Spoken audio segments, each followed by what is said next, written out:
Connaissez-vous le mot Trainspotter ? Attention, pas Trainspotting, le film de Danny Boyle avec Ewan McGregor en toxicomane qui essaye de devenir clean.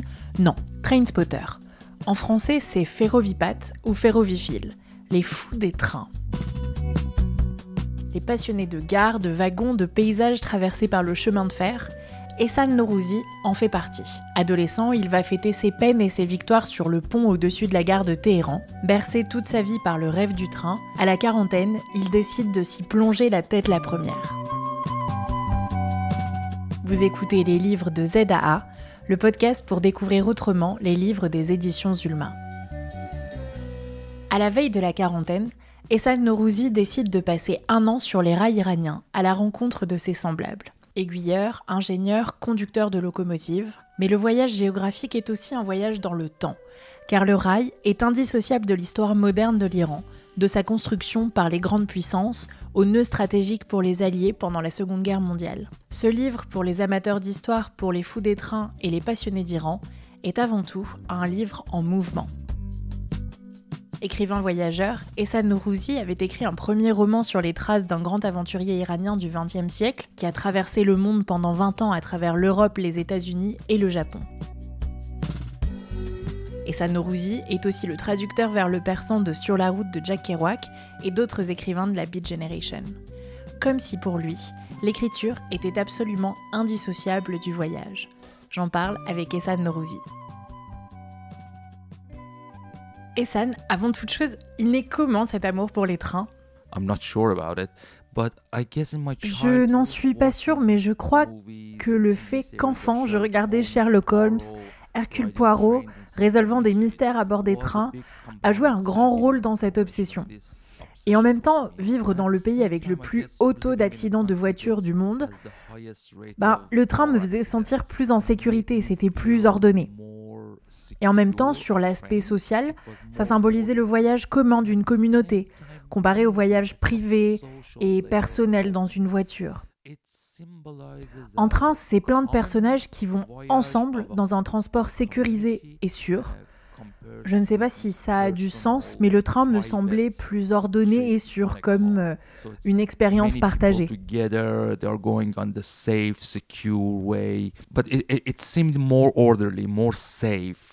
With a common shared experience. Et avez-vous un souvenir de la première fois que vous êtes monté dans un train ? The trains on the movies that I saw were steam trains. So there was always this steam coming out of them. Les trains que je voyais dans les films étaient des trains à vapeur. Il y avait toute cette fumée qui sortait. Quand j'ai pris le train pour la première fois, c'était des diesels. C'était un train que je connaissais, mais il était différent. Et j'étais étonnée par les différences. Et je me souviens de cette section entre les wagons qui est bruyante, compliquée à traverser. Et enfant, c'était très étrange pour moi de regarder cet interstice entre les wagons. Aujourd'hui, c'est couvert, ce n'est plus aussi effrayant. Mais en tant qu'enfant, c'était très impressionnant de regarder le sol défiler si rapidement sous mes pieds. It's covered, but in my childhood, it was a huge experience of watching the ground passing by so fast under your feet. Il y a 10 ans, vous avez eu cette idée de passer 1 an sur les rails. Comment elle vous est venue, cette drôle d'idée ? It wasn't that strange for me doing this project because my previous book was also a kind of... Ce n'était pas si étrange pour moi de faire ce projet, car mon livre précédent était aussi une histoire de voyage. C'était un voyage en Europe en 2010 que je comparais à l'expérience d'un mec iranien qui voyageait à travers le monde au 19e siècle. Mostly on foot. He went to Europe and even then the US. He became the first Iranian. Il avait fait ce voyage essentiellement à pied. Il était allé en Europe et même aux États-Unis. Il est devenu le premier Iranien américain, puis il est même allé au Japon. Il a voyagé pendant 18 ans. Et quand je suis allée en Europe en 2010, j'ai essayé de partir sur ses pas en Europe et de comparer l'Europe du 19e siècle et celle de 2010, mais aussi de voir ce qui arrivait à la perception iranienne de la culture occidentale et européenne. Est-ce que la notion d'être iranien avait changé ? Hajj Sayyah, whose name actually means Hajj as somebody who has gone to the Mecca for pilgrimage, and Sayyah means traveler. So this Hajj traveler was all the time Hajj Zaya, being dont le nom shocked signifie by what he Hajj, saw celui in qui a fait the son 19th pèlerinage à la century Mecque, Europe. et Zaya, For him, voyageur. so modern, Donc ce pèlerin so voyageur amazing. était And tout le temps étonné in et choqué 2010, par ce I qu'il was découvrait dans not l'Europe du 19e siècle qui being était that si shocked and moderne, amazed. si The whole incroyable. book was about En comparing 2010, je n'étais pas these si two experiences. étonné et So I was émerveillé. already Et ce livre comparait ces deux writing expériences, about donc j'écrivais traveling. déjà And sur le as voyage. a translator, Et I've, en tant que traducteur, j'ai traduit translating sur la Jack route de Kerouac, Kerouac. on the road. Donc voyager Still, était très important. traveling was a big- Quand j'ai was a décidé big deal d'écrire for sur me. le voyage en So train when en I Iran, ce n'était decided pas to si tiré write par les about cheveux. J'adorais les trains, traveling on j'étais train, obsédée par l'histoire et j'adorais voyager. J'ai donc mélangé les choses que j'aimais I knew that et I j'ai loved écrit trains. dessus. I was always kind of obsessed with the history and I loved traveling. I just mixed the things that I loved to do and write about them. C'était comment de quitter Téhéran, là où vous aviez un appartement? Est-ce que vous avez réellement passé un an sur la route? So before starting the trip itself, I had to do a historical research which almost took 2 years. And when I finally decided to get on the road. Avant de voyager véritablement, j'ai dû faire de la recherche historique qui m'a pris 2 ans. Quand je suis partie sur la route, ou plutôt sur les rails, cette année de voyage, je l'ai découpée en 4 étapes. Et chaque région où je voulais aller, je faisais des recherches avant et je voulais savoir ce qui m'y attendait. Quel genre de personnes devrais-je essayer de trouver? Ou quel type d'événements avait lieu là-bas? Mais en même temps, cette préparation n'est pas tout. Tu peux arriver quelque part et ne pas aimer ce que tu trouves ou ne pas trouver ce que tu attendais. Écrire un récit de voyage, c'est toujours une surprise. Il faut être prêt à changer de chemin, à suivre des incidents aléatoires qui ne sont pas prévus dans ton emploi du temps, mais tu les trouves intéressants. Et il faut être flexible. C'est arrivé plein de fois pendant ce voyage que je modifie ce que j'avais prévu. But you find them interesting and you should be flexible. Many things happened in this trip that changed my plan. Vous racontez que vous avez dû demander une autorisation à la compagnie de chemin de fer iranienne. Pourquoi ils ont accepté? They couldn't really believe that I would do it. They would think that, okay, like we will give him a letter. Ils pensaient que je le ferais pas. Ils se sont dit, ok, on va lui donner une lettre et il le fera pas. Ils ne s'y attendaient pas en fait. Quand on fait quelque chose comme ça, la plupart des gens sont suspicieux et se disent que si personne ne vous soutient financièrement, pourquoi on fait ça? Les gens vous regardent de haut car ils vous perçoivent comme ce mec fou qui écrit.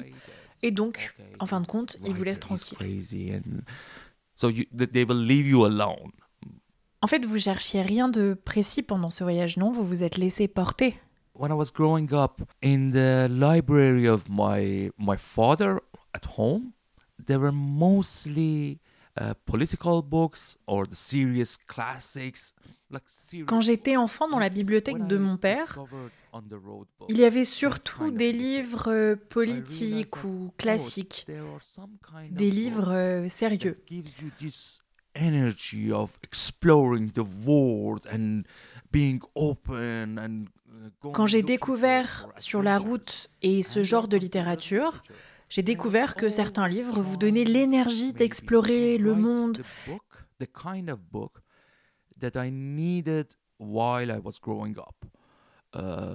So Kerouac's On the Road showed me that literature doesn't need to be about d'être ouvert, de chercher de l'aventure, et que ces livres étaient aussi considérés comme de la littérature. Et j'avais envie d'écrire le genre de livre dont j'avais besoin quand je grandissais.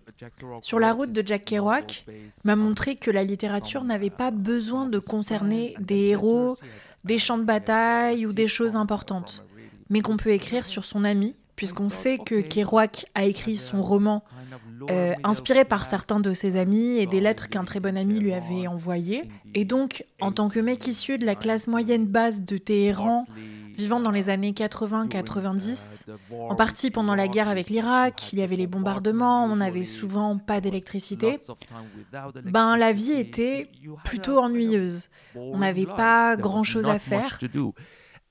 Discovering Jack Kerouac and that kind of literature made me realize that, oh, you can be near crazy people, crazy experiences and write about them. So this at the background. Et découvrir Jack Kerouac et ce genre de littérature m'a fait réaliser qu'on peut être près des gens fous et vivre des choses folles et écrire sur ça. Donc tout ça était dans un coin de ma tête. Et concernant le train, je savais que je devais écrire un récit de voyage, mais ça pouvait aussi nous donner une idée de l'histoire contemporaine iranienne. Donc, un gars de 20-30 ans ne serait pas seulement encouragé à explorer le monde en lisant le livre, mais il en apprendrait aussi sur le lieu où il est né, sur ce qui est arrivé. Je savais que ce serait un livre sur le voyage, mais à travers l'histoire de la construction du chemin de fer. On en apprendrait sur l'histoire du pays en général. C'était un voyage en train à travers la géographie iranienne, mais aussi à travers son histoire. It was a trip on train, not only through the geography of Iran, but also the historical dimension of it. Vous avez parlé de Sur la route, vous en êtes devenu le traducteur en persan. Vous pouvez m'en dire plus?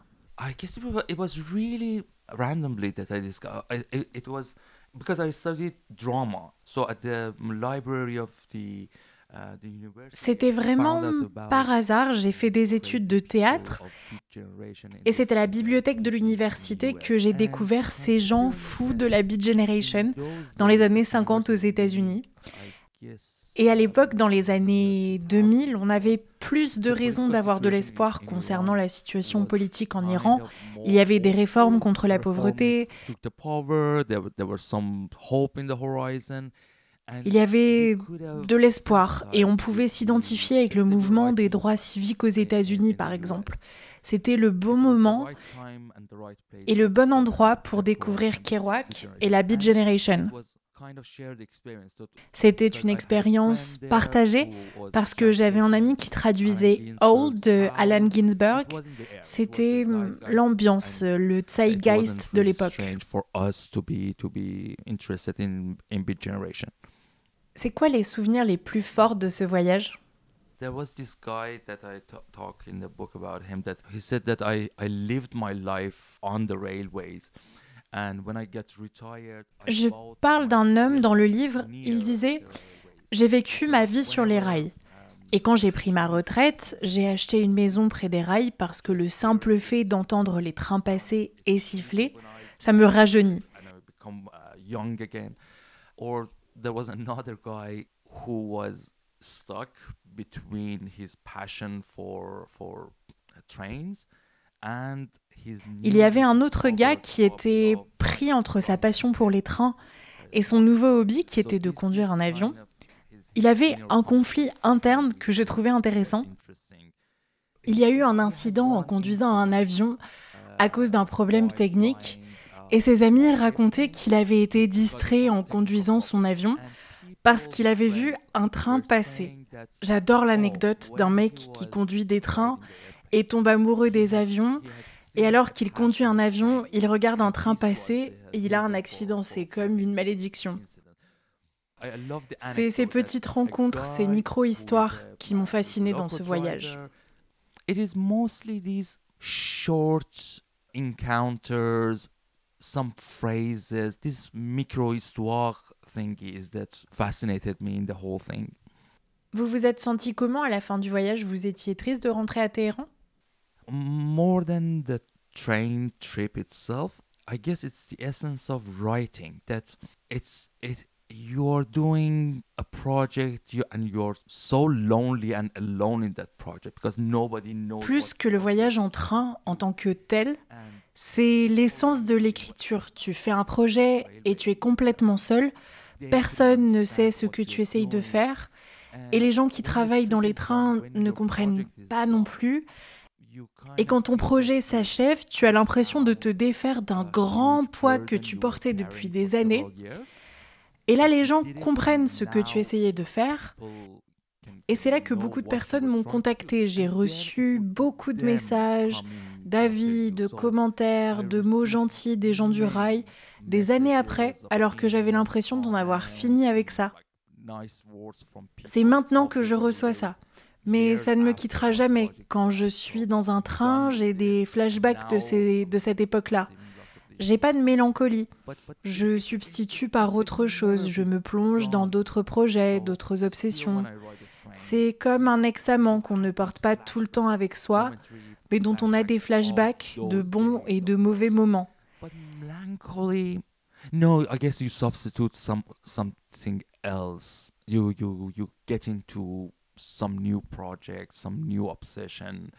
It's like an ex-lover that you don't carry him all the time, but there are moments. Une des choses les plus chouettes qui a découlé du livre et qui a beaucoup compté pour moi, c'est le fait qu'après le succès du livre en Iran, ils ont commencé à faire du tourisme du chemin de fer.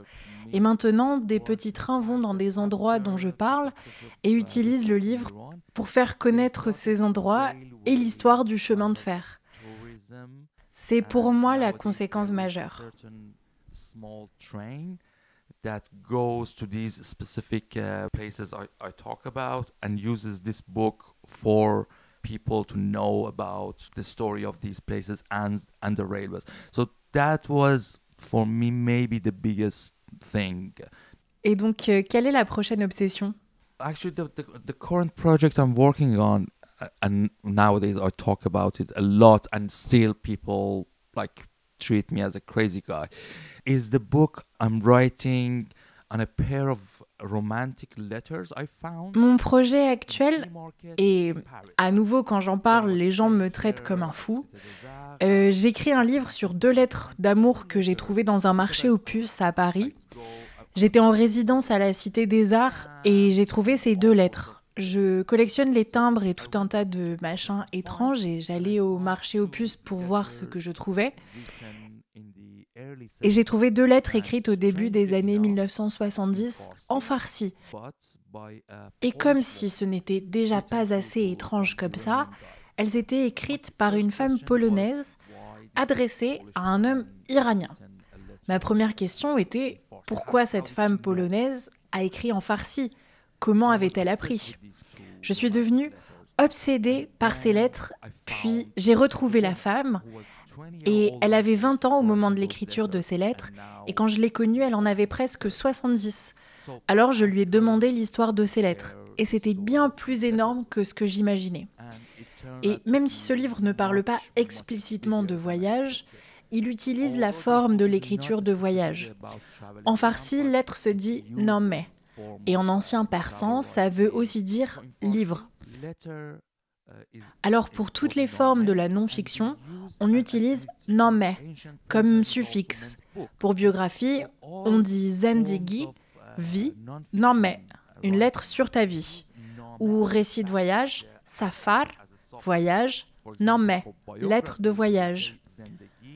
Ce livre va parler des lettres comme l'origine de l'écriture, de l'écriture personnelle, sur ce qu'on observe autour de nous et qu'on raconte à un ami, peut-être même imaginaire.